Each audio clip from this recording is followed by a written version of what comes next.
Halo semuanya, ada aku di sini Rita. Jadi di video kali ini itu aku akan berbagi cerita pengalaman pertama aku ikut lomba esai pada tahapan presentasi. Jadi aku itu pertama kali ikut lomba esai kelas 1 SMA.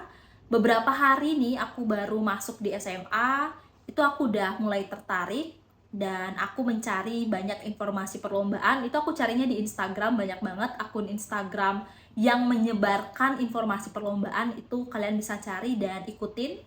Nah, aku carinya di sana, terus aku juga ikutin lombanya. Tapi ya di awal-awal gak pernah tuh jadi juara, gak pernah lolos untuk maju ke tahap final. Tapi di awal nih, aku tuh ikut lomba esai yang gak ada tahapan presentasi. Karena ya jujur aku takut banget kalau ada tahapan presentasi, karena aku takut juga untuk presentasinya ini. Jadinya aku cuma ikut lomba yang karya, jadi hanya mengumpulkan karyanya aja, dan dari karya itu akan dicari 3 besar untuk jadi juara 1, 2, 3. Hanya itu, perlombaan yang ada tahapan presentasi itu aku benar-benar hindari. Tapi karena keseringan nih nggak jadi juara, itu aku berpikir gimana sama kualitas esaiku. Ya setidaknya kalau nggak jadi 3 besar, esaiku nih bisa nggak sih jadi 10 besar? Karena itulah aku mencoba untuk mengikuti perlombaan yang ada tahapan presentasinya. Karena setahu aku waktu itu, kalau kita ikut presentasi, maka akan dicari 5 esai terbaik atau 10 esai terbaik yang akan maju ke tahap final. Karena itulah aku ikut tahapan presentasi ini supaya aku tahu apakah karya esaiku ini masuk, setidaknya masuk 10 besar deh, supaya aku bisa maju ke tahap final. Setidaknya ada nilai tambah ketika aku presentasi. Itu sih bayangan aku saat itu. Jadinya aku berani untuk nekat untuk mengikuti perlombaan yang ada tahapan presentasinya. Tapi di awal-awal nggak pernah juga tuh masuk untuk ke tahap final. Tapi ketika aku udah belajar, aku cari tahu gimana caranya supaya bisa masuk ke final, ya setidaknya esai bisa lolos lah 10 besar gitu. Akhirnya aku lolos. Aku lolos untuk masuk ke tahap final di tingkat provinsi yang mengadakan adalah salah satu universitas di Bali. Jadi karya esai aku yang lolos ini itu menawarkan produk. Idenya itu produk yang namanya Nutrijel Kedelai. Aku tuh selama persiapan presentasi, mulai dari nyiapin bahannya untuk pembuatan produknya, siapin PPT, siapin presentasi, gimana cara pembawaannya, itu aku semangat banget. Aku sampai lupa jam lah ya, jadi aku latihannya itu udah nggak tahu waktu gitu. Udah tidur, terus tiba-tiba kebangun, kepikiran gimana ya presentasinya, itu aku lagi baca esai, lagi aku latihan presentasi di kamar, itu pun berulang sampai hari H presentasi. Nah, waktu presentasi itu syukurnya ruangannya dipisah ternyata. Jadi untuk peserta yang melakukan presentasi, ada 3 dewan juri sama ada 1 panitia yang mengatur jalannya presentasi. Dia itu dibawa ke ruangan khusus, jadi nggak ada yang nonton sama sekali gitu, nggak ada pendamping juga, nggak ada panitia yang lain juga. Jadi memang hanya kita dewan juri dan 1 panitia. Itu udah ngebuat aku cukup tenang sih waktu tahu sistemnya kayak gitu.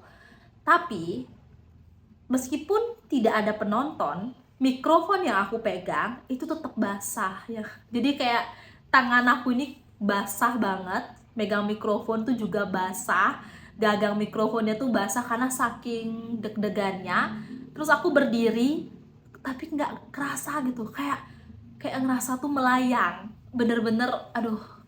Terus aku tuh kayak ngomong ngadep PPT aja, nggak ngadep ke dewan juri karena aku takut kalau ngadep ke dewan juri.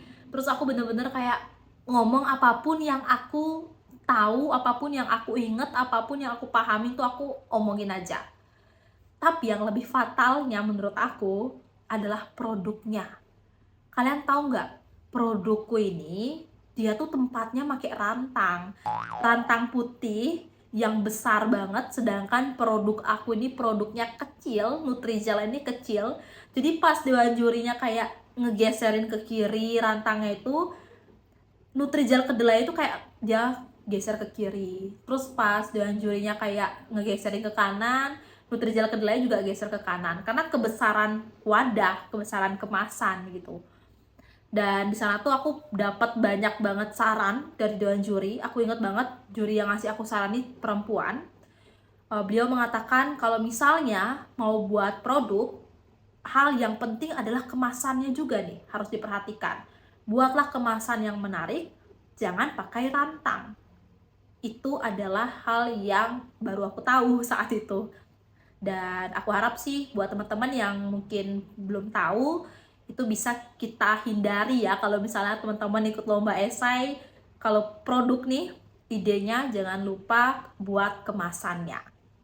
Nah, habis itu aku juga kesalahan fatalnya cuman bawa 1 sendok, padahal ada 3 juri di sana.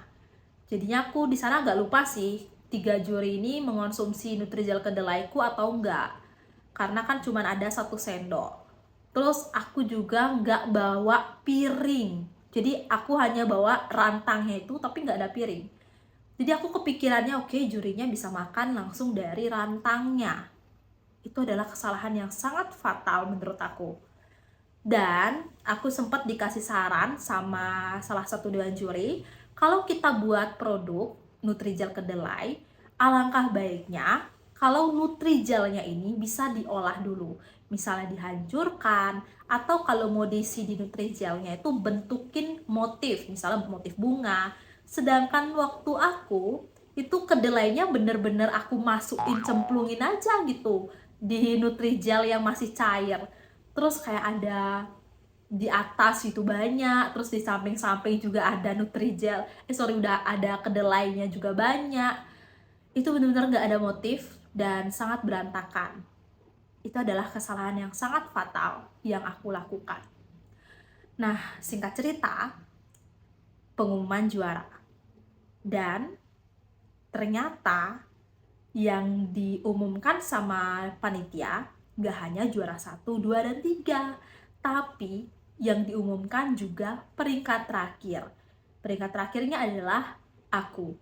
Jadi aku maju ke depan, dipanggil sebagai peringkat terakhir. Sedih, tapi dengan banyaknya saran yang dikasih sama dewan juri, itu ngebuat aku bersyukur karena ada banyak bekal yang bisa aku bawa untuk next perlombaan.